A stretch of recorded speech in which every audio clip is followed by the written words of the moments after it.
Welcome to my video on Bermuda. The only way to get to Bermuda is by boat or plane, so if you want to go for more than a day or two, I recommend flying.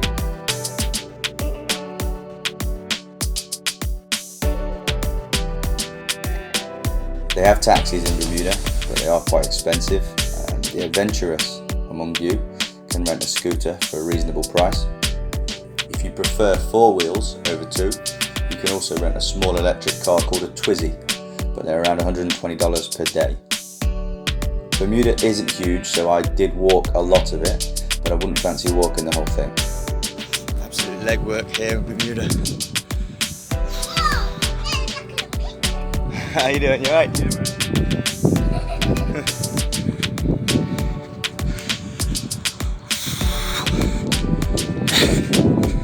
Thanks!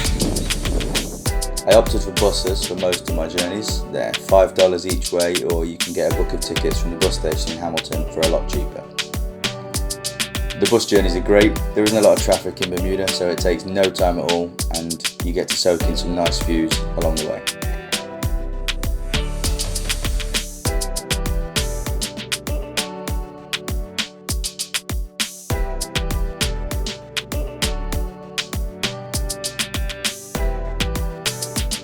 St George's is a nice town to visit, but I wouldn't recommend staying there due to its proximity to the rest of the island's attractions. Dockyard is of course where the cruise ships dock, and as such it can be very quiet when there are no boats, so I wouldn't recommend there either, to be honest. Hamilton's the capital, so there'll be a lot of activities around this area. Some people might like to stay in the middle of the hustle and bustle. The northern side of Bermuda doesn't really have many beaches, so my tip would be to stay on the south side, either in Southampton, Warwick or Paget. Anywhere along here and you'll be within walking distance of a world-class beach. I stayed in Warwick myself at a guest house called Blue Horizon, which was a very short walk to Surfside Beach, which was empty every time I visited. Some folks think Bermuda is a Caribbean island. Well, it's not. It's located between the USA and the UK in the middle of the Atlantic, and is much further away from the equator than the Caribbean islands. This means it does have the four seasons, which means it's cold for half the year. April to September is usually the best weather-wise, but I would always aim to try and visit during a festival, as that's when Bermuda really comes to life. And the one I opted for, which is Bermuda Day in May, their national holiday where lots of locals run a marathon in the morning, and then there's a parade through Hamilton in the afternoon while everyone gets hammered on rum.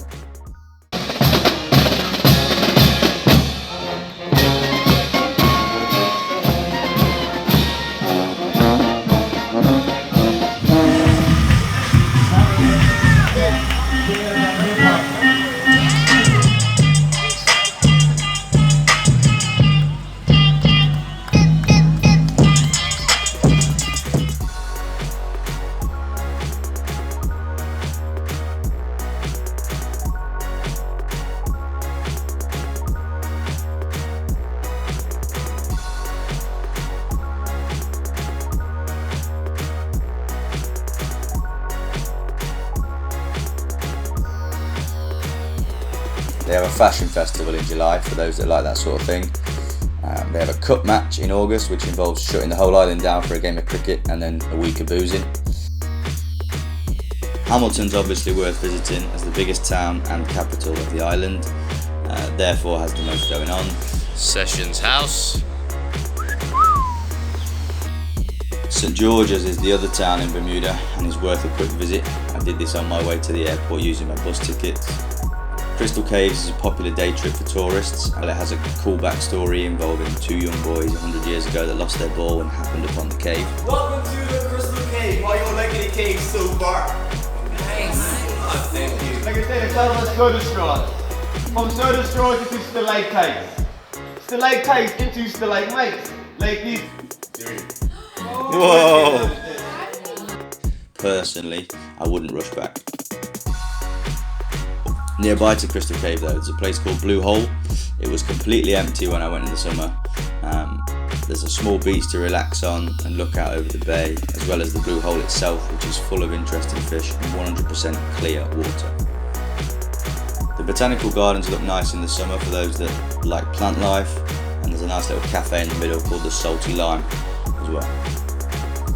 All of the beaches along the south side are worth visiting. The most popular is Horseshoe Bay, with some incredible views, and the sand here does have a pink shade to it.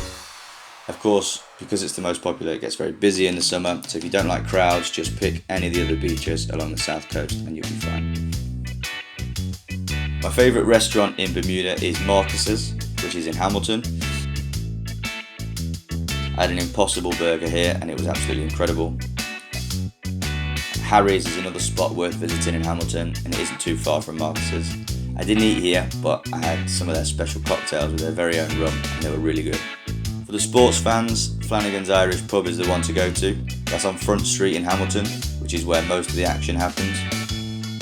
I also had a nice meal at a place called Divots, which wasn't very expensive and has a nice view over the sea, but it might not be easy to get to if you're not staying in the area.